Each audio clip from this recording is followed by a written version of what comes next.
everyone decided the Bengals were done when they struggled out of the gate, the Super Bowl runner-ups are now on a 4-game win streak and are forces to be reckoned with on both the offensive and defensive side of the ball.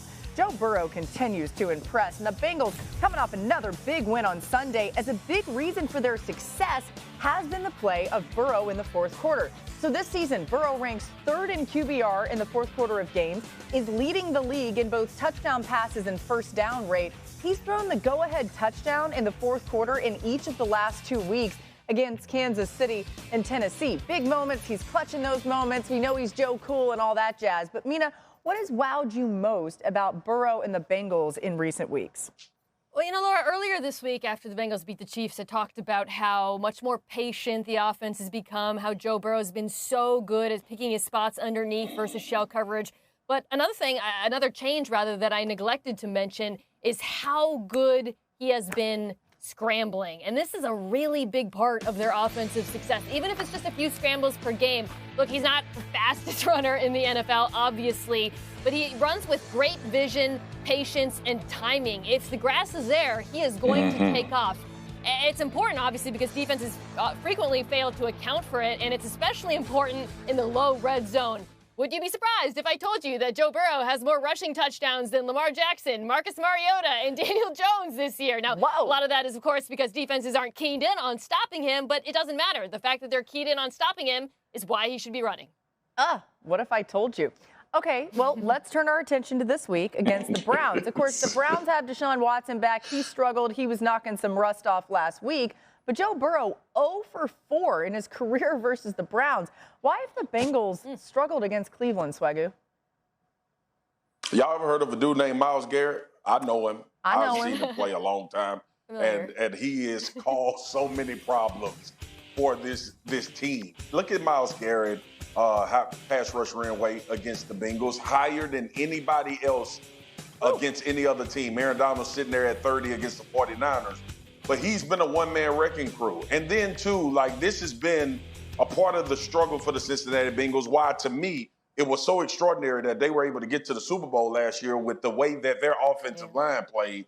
And that just shows the greatness of Joe Burrow, these skill position players, and that defense that gets left out of the conversation. But more importantly, they were a straight drop-back team. The things that we're talking about, what Mina just talked about with Joe Burrow's legs, what we talk about with him taking the underneath against shell coverage, the willingness to run the football, they haven't been doing that. And that's allowed Myles Garrett to take advantage of protection and when he gets those one-on-ones. So now, with different elements of this offense, I don't expect Myles Garrett to have the same type of success. Now, with that being said, let's keep this in context. Myles Garrett probably will get home. He probably will make a few plays, but he's facing a different offense with a different approach, which in turn should help the Cincinnati Bengals. But it's still, I believe, is going to be a very good game, an intriguing game because of what Cleveland does offensively as well. Man, if you're Myles Garrett, it's one thing to get home a few times, but Joe Burrow has been sacked 17 times in 4 games against the Browns. And yeah, that's third most by any quarterback against a single opponent since he entered the league in 2020. He's like, please don't make me face the Browns. And Myles got 9 of them. He has 9 of them. But I don't know. I don't know if that's 100% true, but it probably is. Is that true? It's got a buggy 9? Stat. Oh, amazing. It's a buggy stat. You know what?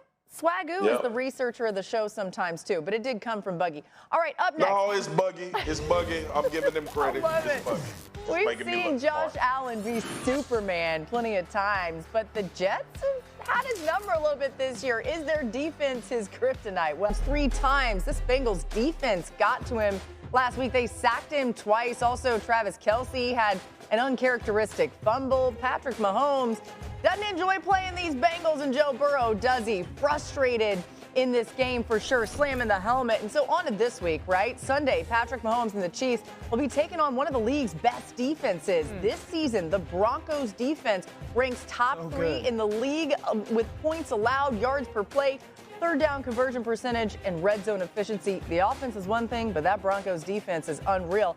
Mina, how do you see the Chiefs trying to attack this tough Denver defense? Laura, the Chiefs obviously had a disappointing outing against Cincinnati.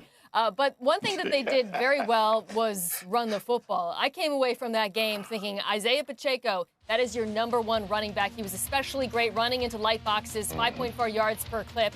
And I expect the Denver Broncos to really offer up those opportunities. They stacked the box at the second lowest rate in the NFL. The Chiefs showed a willingness to run last week, and I think they should this week because it'll set them up for many second and third and manageables if they run the ball well as they can against this Denver defense. Man, that's such a great point. Not only that, because, again, like I think Mina's point of the shell defense and their commitment to doing it, I agree, it was really good versus Cincinnati. I would screen the heck out of the Broncos. Yeah. You have to respect defenses. You just have to. And this is one of those defenses that it's really difficult to find a flaw in. Can we block them? Sometimes. You know, can they play coverage in the intermediate world and can they cover on the perimeter? Yeah.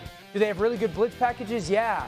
Can their one-on-one pass? So at some point you got to sit there and go, well, let's live in the screen game. And I think also like allowing Juju to work in small spaces, his physicality. Patrick trusts him with some of those short completions. As Mina points out, you run the ball on first down efficiently, and then you can get Juju on 2nd and 6 for a 4 or 5 yard gain. But early down screens, that's one of the things that helps the Chiefs do. So often teams wait till 3rd down to run screens. It makes me want to lose my mind.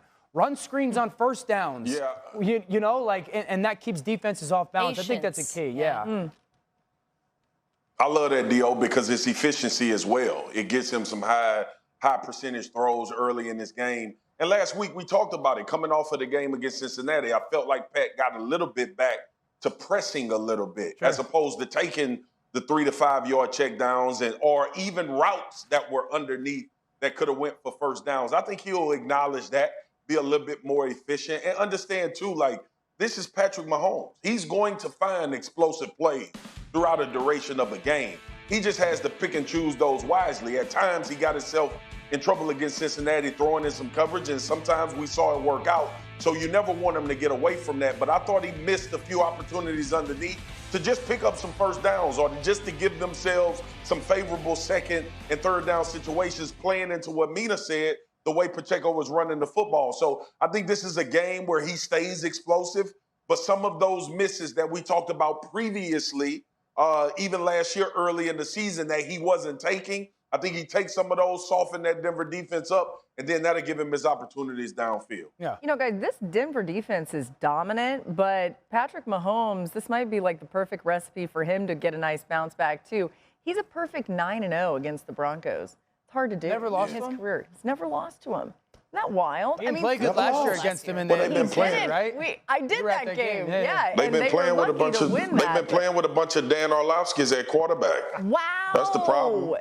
So we're doing that today? Yeah, that's okay. We're doing it today. That's from yesterday. I don't forget. Well, that's because you had a short tie on yesterday. All right, we're just getting started on NFL Live. The Eagles' offense has been unstoppable this season. Dan is going to tell you how the Giants may be able to slow him down. That's why Swaggy was like, I'm not wearing a tie today. Plus, with Von Miller out and a beat-up offense,